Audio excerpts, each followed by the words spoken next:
All right. So I'm Nick Heathscott, one of the non-up fellows. I'll be talking about sports-related head injury and concussion today. So the definition of a concussion is a traumatically induced transient disturbance of brain function. It's a subset of mild traumatic brain injury. It can be termed as a mild TBI, but not all mild TBIs are deemed concussions. The symptoms are functional in nature. They can't be explained by something else that's going on. They can't be drunk.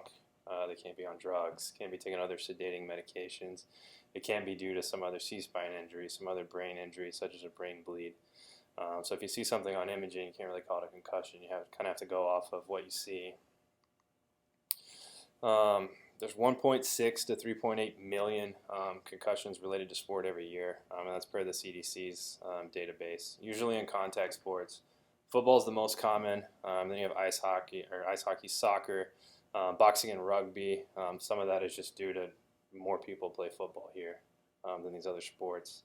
There's estimation that almost 9% of all high school athletic injuries are concussions. I saw 2 of my 8 today in clinic were concussions. In football alone, 10% of U.S. collegiate and 20% of high school athletes sustain brain injuries each season. So there's about 4.5 concussions per 10,000 athlete exposures in NCAA athletes, and an exposure is any practice or game anytime you get out and do the sport. Most come from football, as I said, but that's just kind of a function of we have a lot more athletes playing football than hockey and some of these other sports. When you actually have similar sports with similar rules like soccer or even ice hockey, women have higher rates than the men. So like according to University of Pittsburgh Medical Center, they do a lot of concussion research. They kept a database, and their number 2 and number 3 concussion rates were actually women's soccer and women's basketball, and that was behind football. The mechanism of a concussion, a direct blow to the head, face, neck, it really can be anywhere as long as you kind of get that impulsive, quick force, anything that can cause the brain to jar in the skull a little bit. It's also been described like some rapid linear or rotational acceleration or deceleration of the brain, even without contact. The pathophysiology, a little bit complicated. It's an area of a little bit of research. The main theory is that you have the injury and you stretch the axons, which is kind of that long skinny portion that you see up there. Yeah, right there. That causes a release of some neurotransmitters. It causes some electrolyte disturbances. The cell starts to use a lot more glucose, but during the concussion there's decreased blood flow, so there's a little bit of a mismatch between the glucose available and the amount that the neuron is using. That increases inflammatory cells. It can start to cause some axonal degeneration. It can actually alter the plasticity in kind of that subacute and chronic stages of the concussion. There's some nasty hits right here. I meant to take this out. Some of the risk factors. You have a history of prior concussion that puts you at risk again. If you've had prolonged symptoms in the past or a more severe concussion, being female or playing a contact sport, football, ice hockey, even specific positions. This video, this isn't quite the goalkeeper, but you can kind of get the idea. Somebody comes flying in and hits them, and that can put them at risk. So the diagnosis, it's really clinical. The symptoms are usually non-focal. If you're picking up focal neurologic symptoms, you probably should evaluate that a little bit further. Cognitive, somatic, affective, sleep. I've got a little bit of a different list coming up later. Pretty much the hallmark. Been a little bit confused, dazed, some amnesia. Loss of consciousness only occurs in about 10%. So really, any injury to the head, to the neck, if they're displaying any of these symptoms, you don't have any other reason to suspect something worse, you should call it a concussion. And these are kind of the symptoms: early confusion, headache, dizziness, vertigo, photophobia, phonophobia, nausea. I mean, it can really be a whole gambit of things. More delayed, they can have mood issues, they can have some memory issues. Sleep disturbances are pretty common as well. So initially, on the field, evaluated by one of us, by the ATC, or anybody else that's there. You really need to make sure, take your standard CABs that you kind of hear everywhere. Make sure they don't have a C-spine injury, clear that. Make sure, talk to them a little bit, make sure that they're oriented, check for any red flag symptoms, and we'll get into some more evaluation on the sideline in a little bit. But then you kind of make a judgment call there, like does this need to be seen in the emergency room? Is this something that we can take over to the sideline and look at for a little bit more? So these are just some red flags. It put loss of consciousness as greater than 30 seconds. I mean, I'm sure if it's 31 seconds, you don't have to send them directly to the emergency room. If they're having seizures, if you're worried there's a skull fracture, if they have kind of a mild headache and you got them on the sideline, it's just continuing to get worse. Any symptoms that really worsen as they're sitting there. So if they're a little bit nauseous, they vomit, and then they just start to vomit a lot, or they're okay, and then all of a sudden they're not quite as conscious, or they're starting to act a little bit erratic. That's a worrisome sign. Then any kind of focal neurologic deficit that you pick up on your exam. So this is just a couple of other non-concussion related injuries to look out for. So these are skull fractures. They're not very common. They occur from a direct impact to the head. I mean, if you have like a non-displaced, just linear fracture right there, you may not feel a lot. It might just be a little bit swollen. Basilar fractures, as you can see, kind of this battle sign or raccoon sign you may see. You may see some blood coming out of the ears. You may see some clear fluid coming out of the nose or of the ears as well. That could be a CSF leak. If you have a depressed fracture, you might be able to feel a little bit of a palpable step off. If there's a laceration and you feel that step off, it's an open fracture by definition, which puts it at a higher risk of infection and seizures as well. So that should be sent to the emergency department. Let's go through a couple of the brain bleeds here. So subdural hematoma, it's a venous bleed. It's actually the leading cause of death related to head injury. You don't really hear about it as much in athletes. Elderly and alcoholics are the highest risk. Really the main thing that you're going to hear here with these brain bleeds is this lucid interval. So they seem to be okay, and then all of a sudden they just start to deteriorate. The ultimate treatment for that is surgical evacuation with neurosurgery. Epidural hematoma is actually an arterial bleed outside of the dura, a lot of times associated with a skull fracture. It's a pretty low mortality. They're usually picked up pretty quickly. They'll have decreased consciousness, again, have that lucid interval with the deterioration. That's also surgical management as well. Then intracerebral hemorrhage is a brain in the arterioles of the parenchyma of the brain, relatively low mortality. It's more from like shearing forces. I mean, you can see some of this in pretty violent head injuries. They usually can have some loss of consciousness, a lot of these other concussion type symptoms. They can have focal deficits, and this is something that can develop over a while. And then they might need intervention if they're having other focal neurological signs. And the subarachnoid hemorrhage, this is like that classic worst headache of my life. It's not super common. A lot of times this is something that they've had for a while, like an AVM or an aneurysm. You can see it with your hypertensives as well.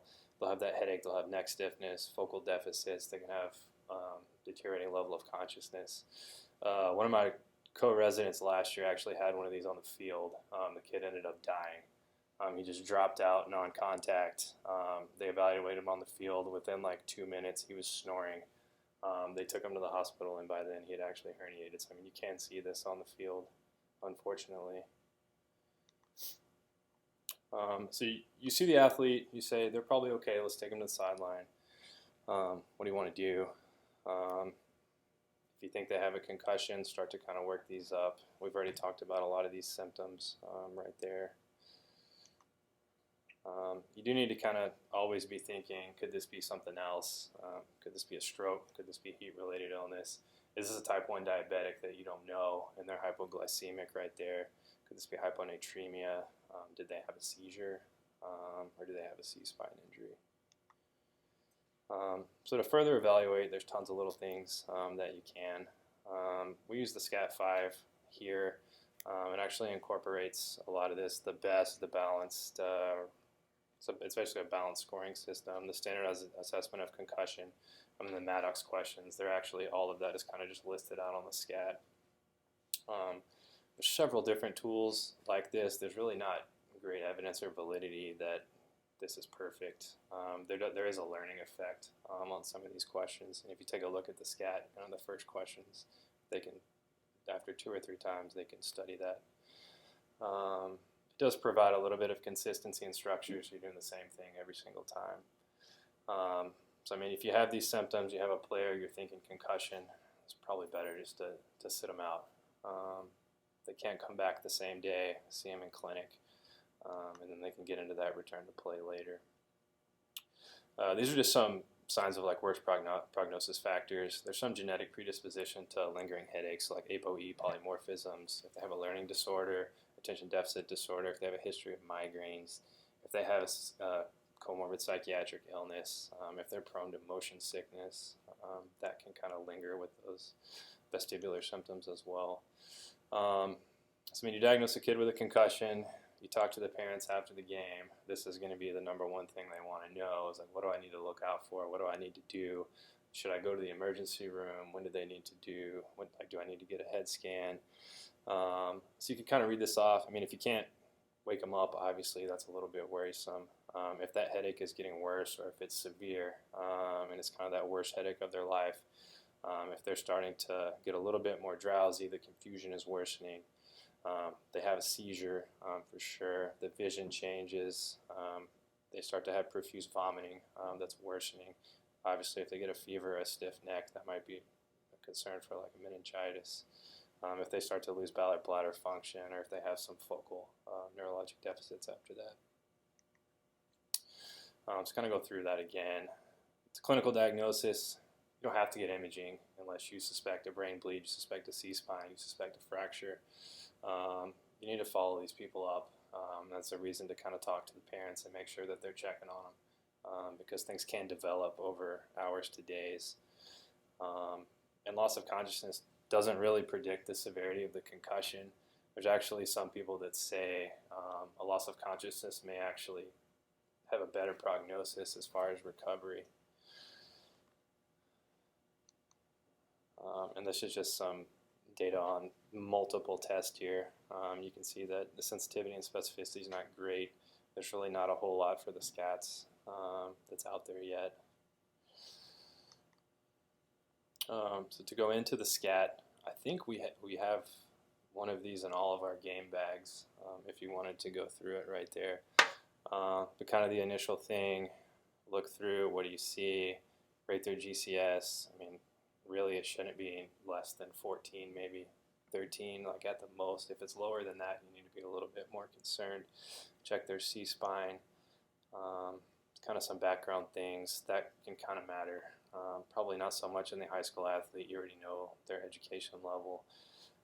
They can kind of go through their symptoms, and that can actually help in follow-up. If their symptom score is, I think the max is 122. If they're pulling in a 112, they come into clinic and it's down to a 30, they may say, I feel a little bit better, but based off of this, you can tell they've improved quite a bit. So the cognitive screening, this is getting into the standardized assessment of concussion that was on the other slide. Basic orientation questions, immediate memory, so you read these words back to them, 5 words. They repeat them back 3 straight times. You see how well they did with that. And then you get into concentration, reading numbers forward and backward. It goes all the way up to, I think, 6 digits. Then they have them do the months in reverse order. Do your basic neurologic balance examination, and we can get into that a little bit more. And then go back to your delayed recall. And that gives you a nice score that you can use to compare week to week and objectively measure what's going on, because it can be a little bit difficult when you're following these kids up in the clinic. So vestibular oculomotor screening, it's called VOMS. It's actually something that's come up a lot. It's been more and more pushed in the concussion research and everything. So symptoms, vestibular oculomotor symptoms are associated with worse outcomes, both acutely and subacutely. So actually dizziness right at the time of injury has been reported to be a 6 times increase in risk for recovery lasting longer than 21 days. Vestibular symptoms at that first office visit are associated with protracted recovery too. So the VOMS screening, smooth pursuits, saccades, convergence, vestibular ocular reflex, visual motion sensitivity. I've got pictures of them a little bit later. You kind of go through all of these. You look for nystagmus. You try to rate the symptoms before and after. Did you get more dizzy? Did you get more nauseous? It actually has pretty good internal consistency and a pretty strong correlation with that symptom score. So if they're having a lot more vestibular oculomotor symptoms, it's likely that they're going to have be a little bit more symptomatic. It's pretty sensitive in picking up that, hey, maybe we're not quite recovered, but it's not a great predictor of the recovery. So kind of the smooth pursuit, you just have them follow across, up and down. Convergence, you have them focus on a point in the middle. You bring it a little bit closer until they either get really blurry or they see double vision. Anything greater than 5 centimeters is considered abnormal. Saccades, hold a finger up, have them focus back and forth as fast as they can. You're looking for nystagmus or beating of the eye on that, both vertically and horizontally. The vestibular ocular reflex, kind of grabs them by the head, turn it back and forth, ask them to focus their eyes directly on you. If they're having some vestibular oculomotor symptoms, it's going to be really difficult for them to maintain that gaze, and you're going to see correction of the eyes. And then the visual motion sensitivity test, that's kind of playing on the vestibular oculomotor reflex as well. Have them hold the thumb out, stare at the thumb, and just kind of rotate back and forth. And that's really testing their brain's ability to kind of inhibit that reflex and make sure that they're following that target appropriately. So before we even get started, before the season, before practice starts, the pre-participation exam is a pretty good time to screen these kids. Have you ever had a concussion? Have you ever had a head injury? Do you even know what the symptoms of a head injury or concussion are? You can kind of run through with them really quick and kind of reinforce that idea so that maybe they'll realize it and come off the field. Some places do SCAT5 or impact testing or other neurocognitive tests before the season even starts to get a baseline, and then that can help. So if you have a number that they started with and it goes way up, then you know that, hey, there's probably something going on, and then you can follow that back to baseline. Check your emergency action plans. Make sure you have a concussion management plan on file. Make sure that the student athletes, and that's part of the pre-participation, is to give them a little bit of education about concussions, and then educate the coaches, make sure everyone's on the same page. So as far as management, the main treatment is rest, both cognitive and physical. Cognitive-wise, time off of school, accommodations from school can become an issue. Sometimes these kids need half days off, they need full days off. Whenever this drags on a week or two, they may actually have to make full accommodations so that they can continue school. You want to tell them to avoid as much screen time as possible, texting, video games, limit their time at the football field, at games, practice. There's a lot of bright lights, there's a lot of sounds, and that can really exacerbate the symptoms. And then as the symptoms improve, they can start to add a little bit more and more. If they're able to go to school and do everything with no symptoms, that's okay. Physical activity, usually we tell them initially to limit that activity for the first 24 to 48 hours. They can gradually start to increase that activity as long as their symptoms aren't getting worse.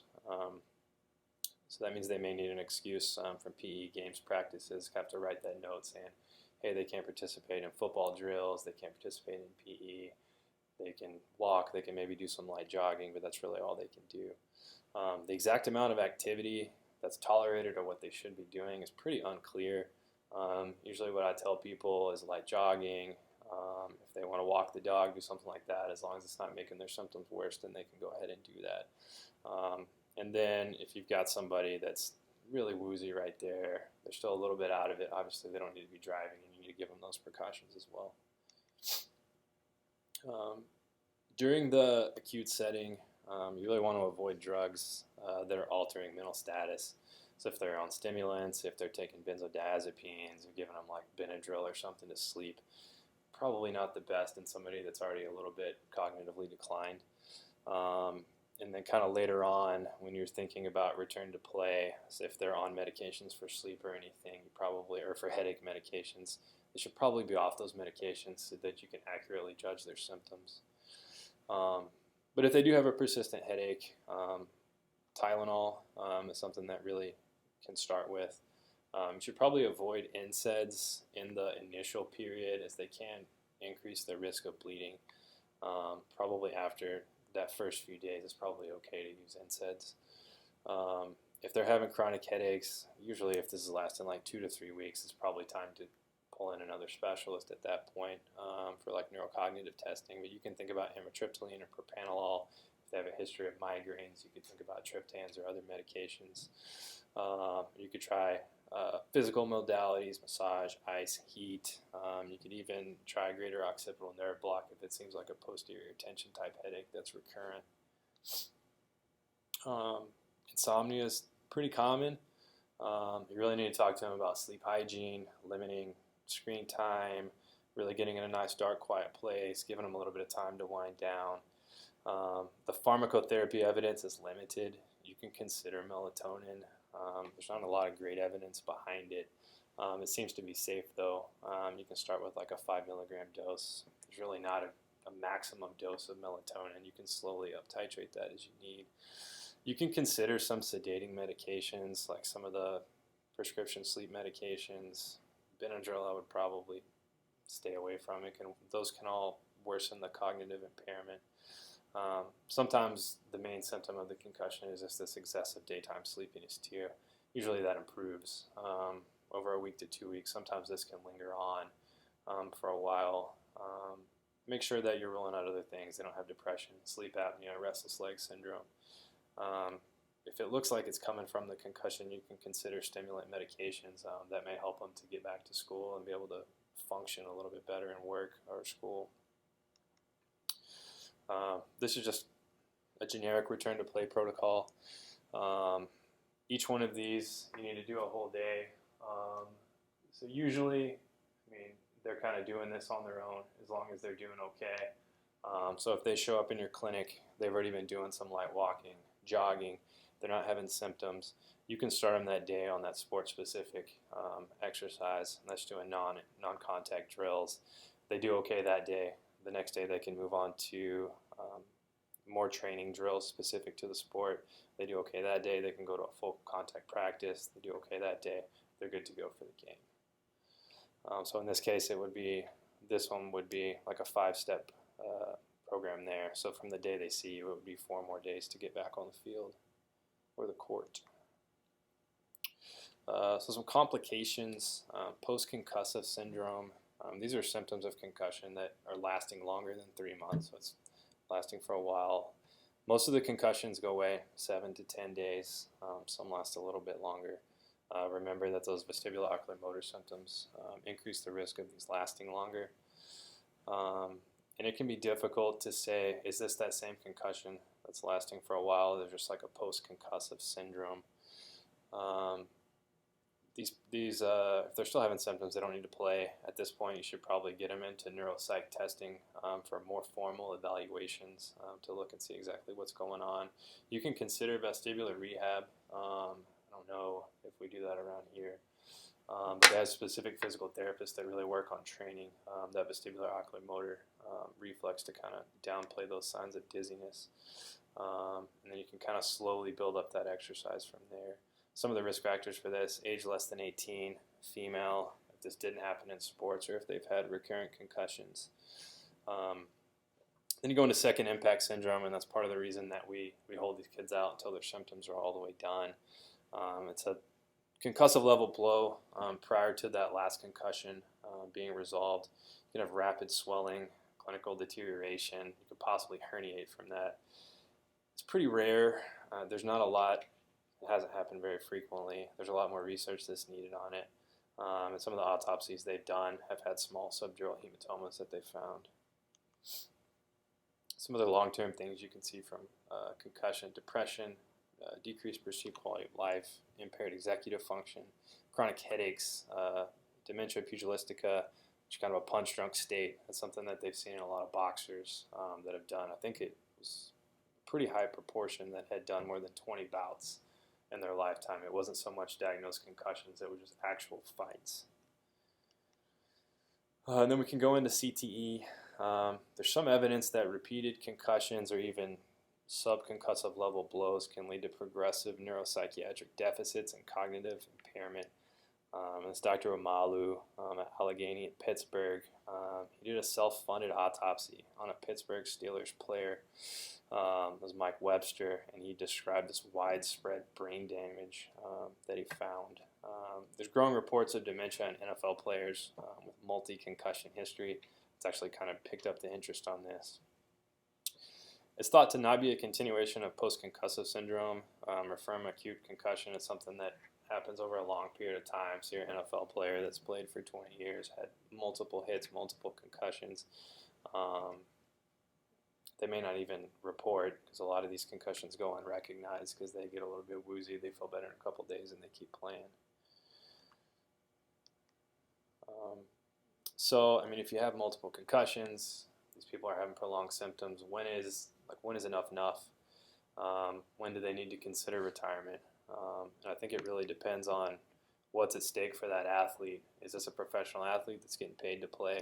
Is this somebody that's in high school that's probably never going to play more than like a low collegiate?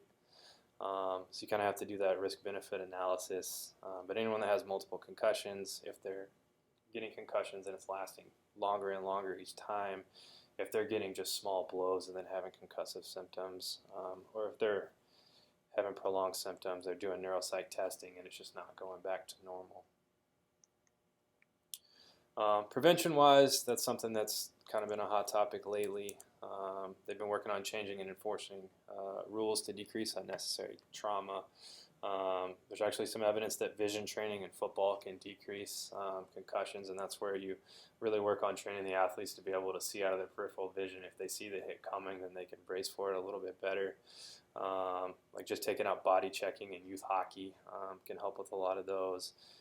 Giving red cards for the high elbow in soccer. Even this new helmet-to-helmet flag that they've tried to incorporate in sports where it seems like they throw the flag every play. That's kind of deemed at this as well. Padded goalpost in soccer, field goal post in football. Helmets have been shown to decrease moderate and severe TBI, but they don't decrease concussions. They may actually increase the force of the hit. The athlete that's wearing the helmet feels a little bit more safe. They tend to lead with the head sometimes, and that can actually cause a higher force because they're able to jump and give their whole body through that. They do decrease the severe TBIs and skull fractures, though. So the future of testing, there's several biomarkers that are being looked at, some genetic testing, this S100B, this tau protein. There's some imaging that you can do with functional MRI to take a look and see. You can kind of more objectively follow concussions. The computerized testing, impact, there's these others, the CRI, CogSport, ANAM. Those are pretty good whenever you have a baseline for comparison. You can give them the test again, and then you can kind of follow what's going on. And it measures attention span, their memory, attention, response variability, and nonverbal problem solving. So those are a couple slides on the impact. It can help you objectively quantify what's going on. It measures reaction time pretty well, and that's something that is pretty good at picking up. Delays in reaction time are actually one of the later things to come back. You can use this as a tool to make your decision as to when the athlete's ready to come back. It hasn't been validated diagnostically, but it can reveal some deficits even after the athlete's telling you, hey, I'm fine. It goes into the baseline testing again. So the impact specifically has these four composites: verbal, visual, processing, and then the reaction time, and that's that most sensitive one. If they have a decrease in reaction time, there might be something going on, and that's where it's good to have that baseline. It prints you out this nice report with percentiles for everything. You can compare it to the last one. The computer does it for you. I don't know if anybody's taken one. It's like a 30-minute long test of clicking. It's not fun. And it kind of compares you to everyone else. This is just kind of what that report looks like. You can see the percentiles in each of the score before the concussion, after the concussion. You can see if they went up, if they went down, how their symptoms are. There's my references. Anybody have any questions?